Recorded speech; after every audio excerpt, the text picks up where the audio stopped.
मंडळी, तुम्ही सगळेजण कसे आहात? आय होप तुम्ही सगळे स्वस्त आणि मस्त असणार. श्री स्वामी समर्थ. तुमचं सगळ्यांचं माझ्या चॅनलमध्ये खूप खूप स्वागत आहे. तर आज आहे आषाढी एकादशी आणि तुम्हा सगळ्यांना आषाढी एकादशीच्या खूप खूप शुभेच्छा.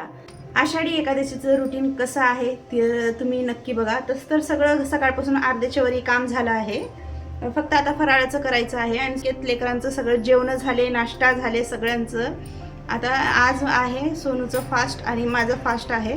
तर आज मी काय करणार आहे उपासाच्या फराळामध्ये.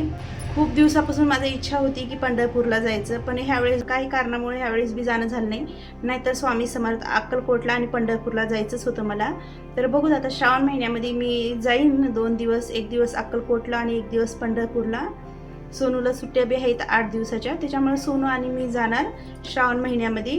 तर तेव्हाच दर्शन घेणार विठ्ठलाचं. सोनू ज्या दिवशी आहे ना घरामध्ये त्या दिवशी लवकर बी काम होते. तर घरातलं तर सगळं काम झालं, थोडंफार वरी आहे ते वरचं काम करायचे आणि मला फराळ बनवायचे आमच्या दोघींसाठी. तर तुम्ही नक्की बघा आणि व्हिडिओ कंटिन्यू करा, व्हिडिओला स्किप करू नका. आणि लेकरं तर आहेत घरामध्ये. चिकू ए पान झाले नाश्तावर जल्दी उठ.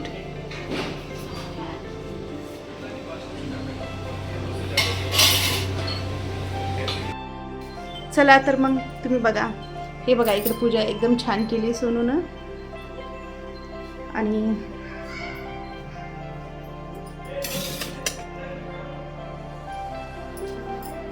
तर इकडे फराळाची तयारी स्टार्ट झाली आहे. मी इकडे साबुदाणा भिजू घातले आणि मी आज बनवणार आहे साबुदाण्याचे थालीपीठ.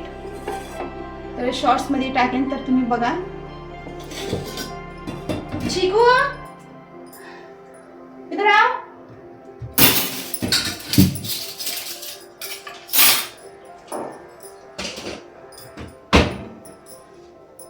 चल कंटिन्यू करा. इकडं पूजा बी झाली आणि इकडं माझी फराळाची तयारी चालू आहे. मी बनवणार आहे आज रताळ्याची खीर. तर हे बघा, पहिलं रताळे उकडून घेणार आणि तूप आणि थोडा साबुदाणा खिरीमध्ये टाकायला. आणि मला साबुदाण्याचे थालीपीठ बी बनवायचं आहे. तर थालीपीठ बनणार आणि रताळ्याची खीर आणि बाकीचे 2 आलू बॉईल करून घेतलेले आहेत थालीपीठसाठी. तर इकडं स्वयंपाक तर पुरा झालं. इकडं स्वयंपाक करून हे सगळं क्लीन करून आता फराळाची तयारी चालू आहे माझी इथं.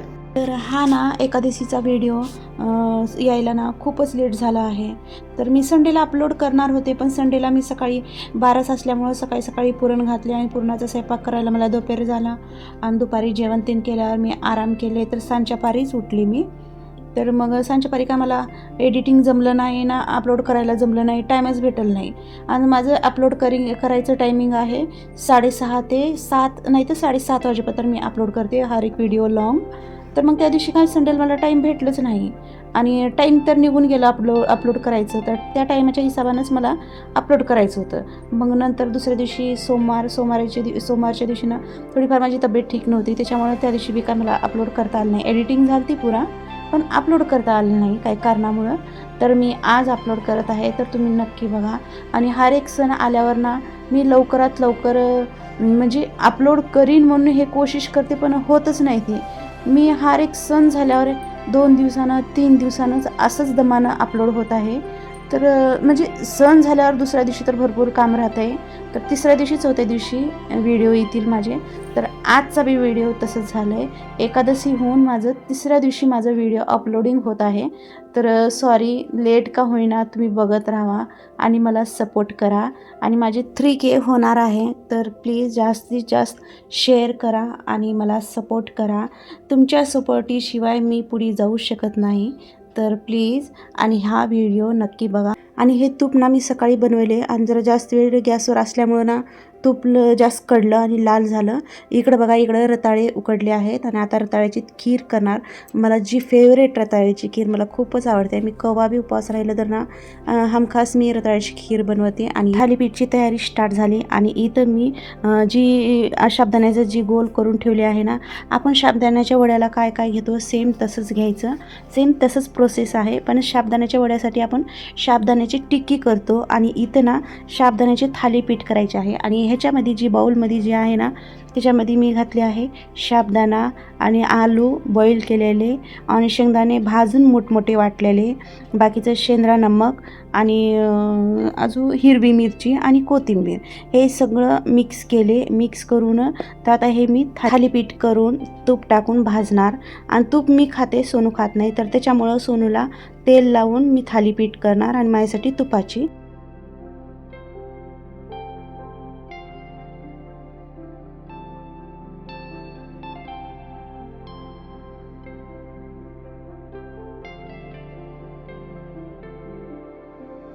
हे जे दस्ती आहे ना, इथं आपण पाणी टाकून दस्ती वल्ली करून घ्यायची आणि थोडंसं पाणी शिंपडून घ्यायचं ह्याच्यावर. आणि म्हणजे हे थालीपीठ जे आहेत ना ते चिपकणार नाही, त्याच्यावर थापून घ्यायचं आणि तूप टाकून खरपूस भाजून घ्यायचं, म्हणजे छान लागतील दह्यासोबत. थोडं आपल्या हाताला चिटकत असेल तर थोडंसं पाण्याचा हात लावून घ्यायचं, पाणी लावून घ्यायचं हाताला आणि थापून घ्यायचं छानपैकी. आणि छोटेच करायचं, जास्त मोठे करायचे नाही, छोटे केले तर. आणि पातळ करायचं, म्हणजे कडक बी होतील आणि खायला बी चांगले लागतील.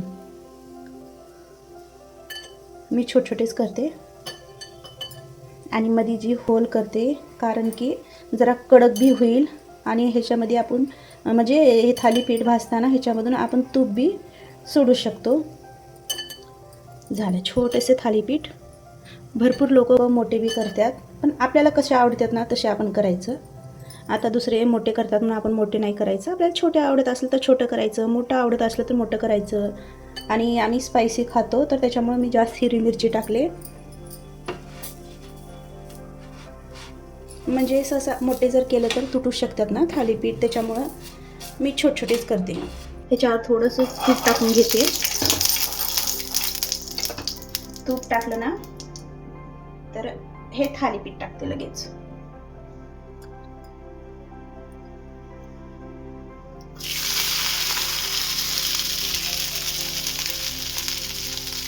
आणि ह्याला खरपूस भाजून घ्यायचं. आणि ह्याच्यामधून थोडा वेळ ना ह्याच्यामधून थोडंसं तूप सोडायचं.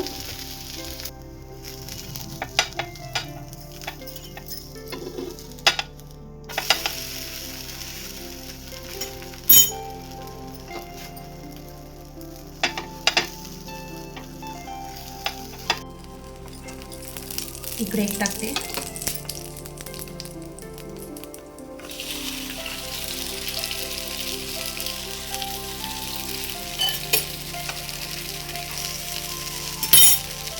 म्हणजे एका तव्यावर दोन टाकलं तर ना लवकर भाजून निघतील आपले आणि आपल्याला टाइम बी लागणार नाही.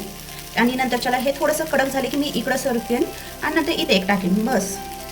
म्हणजे एकी बारीला आपण 3 भाजू शकतो. असं एक भाजत गेलं तर ना खूपच टाइम होऊन जाणार. त्याच्यामुळे ना एका बारीला आपण 3 शेकून घ्यायचं, चांगलं कडक खरपूस हुजेपतर. आणि माझ्यापाशी ना विठ्ठल रुक्माईची मूर्ती नाही.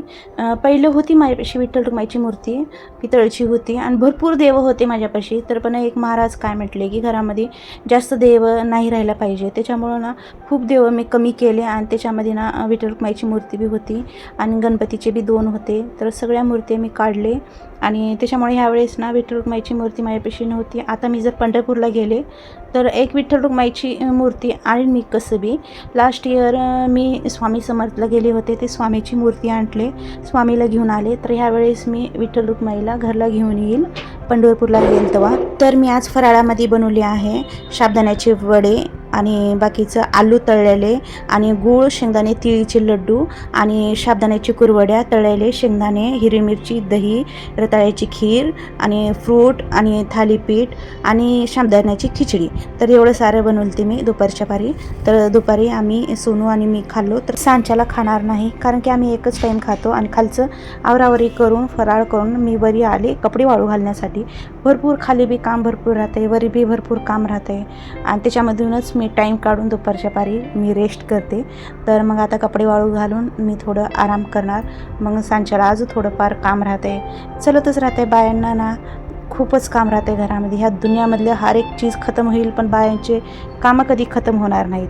तर असं आहे. तर हाऊसवाईफला ना काम नसते असं नसतेच, एक काढत गेले की एक निघतच राहते काम. दुपारपर्यंत काम करून मी दुपारी माझ्यासाठी टाईम काढते आणि आराम करते. तर आता इथं कपडे झाले ना, अजून भरपूर काही काम आहेत पण मी आता काम करणार नाही. आता थोडा आराम करणार आणि बाकीचे कामं उद्याच्याला करणार. आणि उद्या तर बारस आहे, उद्या अजून मला पुरण घालायचं आहे. तर उद्या व्हिडिओ काढू शकते या नाही हे मला बी काही माहीत नाही. हाच व्हिडिओ केव्हा येईल ते बी माहीत नव्हतं पण आज मी अपलोड करत आहे. बी किती आभाळ आहे आणि आज बी पाऊस पडायचं वातावरण दिसलं. झाडावाला पाणी टाकायचे.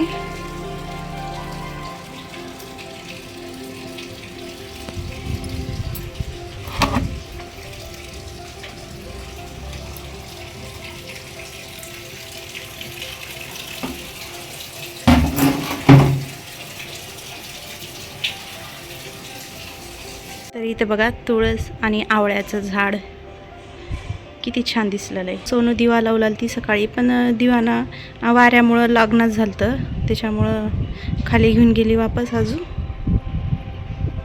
आणि इथं हनुमानजीचं मंदिर आहे आणि हनुमानजीच्या मंदिरमध्ये ना सगळेच देव आहेत. आणि इथं सोनू, अश्विन, अनिकेत तिघंजणं संध्याकाळी आले आहेत दिवा लावायला.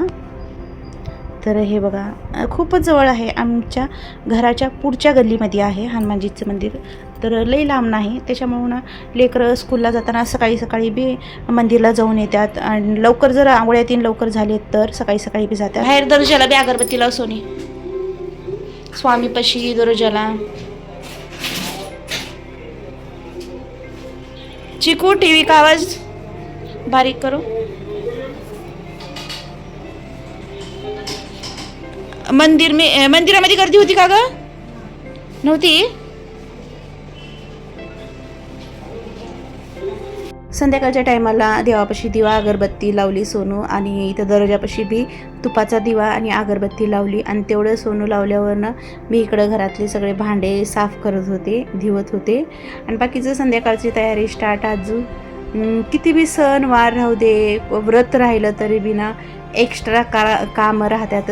आणि त्या टायमाला अजून लेकरं होते घरामध्ये, त्याच्यामुळं अजून जास्त काम होते. सकाळी नाश्ता अलग, लेकरांसाठी दुपारी लंच अलग आणि बाकीचं आमचं फराळचं अलग. आणि हेच दिवसभर त्या दिवशी चाललं. आणि सोनू घरामध्ये असल्यामुळं ना अजून खूपच मदत झाली सोनू असल्यामुळं. तर इकडे बघा मी पटपट मला आता भांडे घासून संध्याकाळी मला डिनर बनवायचं आहे. डिनरमध्ये काय नाही, फक्त खिचडी करणार. आणि सोनूला आणि मला तर काही भूकच नाही. दुपारीच आम्ही फुल खाल्लो फराळाचं. आणि आम्ही कधी बी असं व्रत पकडल्यावर ना एकच टाईम खातो भरपूर. साबुदाणा राहू दे या भगर राहू दे काही बी राहू दे, सांच्याला आम्ही काहीच खात नाही. तर आता आमच्यासाठी तर काही नाही बनणार, आम्ही आता घरच्या तिघांसाठी बनणार. संध्याकाळचं आवरावरी केल्यावर संध्याकाळी आमची नणंद आली, यांच्यापाशी जरा काम होतं त्याच्यामुळं. तर आता आम्ही दोघीजणी चाय घेणार. तुम्हाला माझा हा व्हिडिओ आवडला असेल तर लाईक, शेअर, सबस्क्राईब करा. आणि माझा व्हिडिओ बघितल्याबद्दल थँक्यू सो मच.